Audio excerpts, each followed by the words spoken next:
Training kan mga estudyante para sa pagtugtog nin drum and lyre asin pagkawat nin badminton pigo presir ngunyan kan sarong eskwelahan sa Naga City.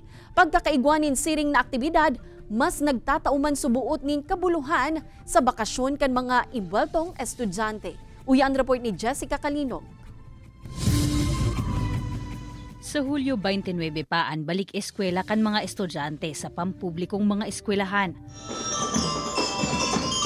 Alagad ang mga miyembro kan Drum and Lyre Corps kan Don Manuel I. Abella Elementary School. Nag-back to school na? Sa pagtugot kan mga magburang, poon Hunyo 13 hasta Hulyo 26, ang pirang mga estudyanteng parte kan DLC, mas sa irarom sa summer training program sa laog kan eskwelahan. Sigun sa band trainer na si Jericho, mas paborable na ang training, pigigibo, mantang bakasyon ang mga estudyante.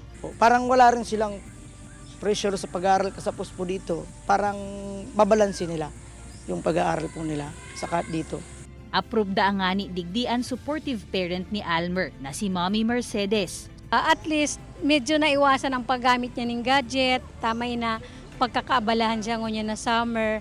And saro pa, naiwasan din niya maiiwasan din ang magkaraming pagmadali na ang event. Para alam ko na po nung gagawin sa lyre po.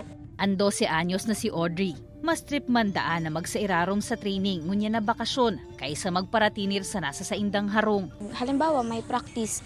Pagkatapos po ng practice, pwede naman po kami nga na mag-rest na po sa bahay. Apwera sa training camp kan DLC, may summer training man para sa mga interesado sa badminton.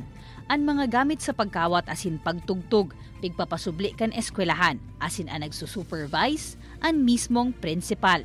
Nakakagibo po sinda ning sa indang free time nin mas pakinabang na may physical activity sa mga atin. Klarong nakasurat sa hinagad nindang permiso na mayong paratukdo na imbuelto sa training camp na ini, kumo istriktong pag-utob sa kasuguan kan DepEd na uninterrupted vacation kan mga paratukdo. Kaibanan si Jovel Obiso, Jessica Calinog, Balitang Bicolandia.